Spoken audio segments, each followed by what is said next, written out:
So actually, we're going to give you a very brief overview and answer a good fraction of the trivia questions. So I hope you've all turned it in, because if you haven't yet, you'll be cheating. So David, you'll start. All right. So, Large Synoptic Survey Telescope is... The LSST stands for Large Synoptic Survey Telescope.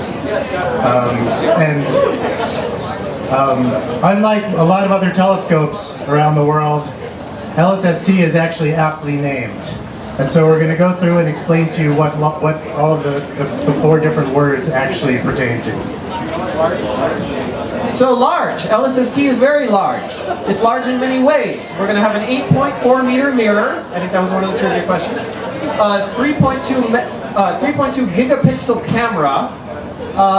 And we're going to take an image every 30 seconds. So that means over the course of a night, we're going to generate 15 terabytes of data every single night. And that means by the end of the survey, we'll have 30 trillion database entries and over half an exabyte of data in images and catalogs by the end of the survey. And that's a lot of data even for those of you who work at Amazon. Synoptic. Every time anyone asks me what synoptic means, I have to look it up. So that's what it means. Basically, it means to look at everything as a whole, or to summarize. And that's what, synopsis. And that's basically what LSST is going to do. Unlike a lot of other telescopes, the LSST has been designed to serve thousands of astronomers with interests ranging from supernovae or exploding stars to planets and asteroids to the universe as a whole.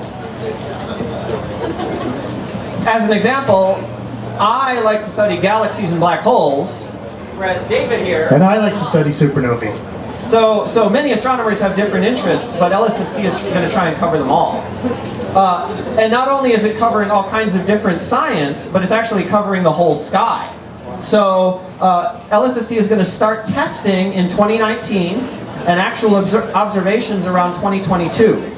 It's going to be a 10-year survey imaging the whole southern sky every 3 nights.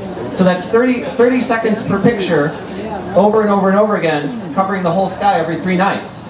And we're going to discover 37 billion stars and galaxies. So that means by the end of this survey, for the first time, we will have cataloged more objects in the universe than there are people on Earth. So this is new in astronomy. It's a lot of stuff.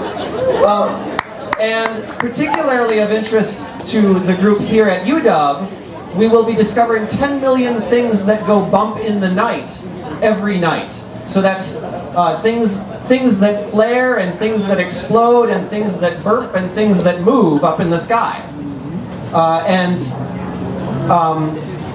As I said before, large, this is a lot of data.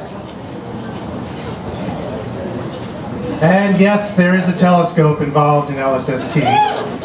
It's a big one, but LSST is much more than just a telescope. And in fact, what we like to say is that the main thing that LSST is going to produce is lots and lots of data. Images and catalogs and databases of all of the objects in the sky. They're going to be shared with everybody in real time. And in addition to that, LSST represents a group of about 200 scientists, 200 astronomers and engineers and physicists, all working together to build this instrument and develop the software. So in this talk, we're going to tell you a little bit about the hardware and the software that goes into building this instrument, and then the things we're going to learn from it, both in the static sky, just looking at the pictures, and then in the variable sky, all of those things that go bump in the night that we're going to discover. And I'm going to start out talking about software, and I think I'm going to start out talking about hardware, and I think Brett has a very brief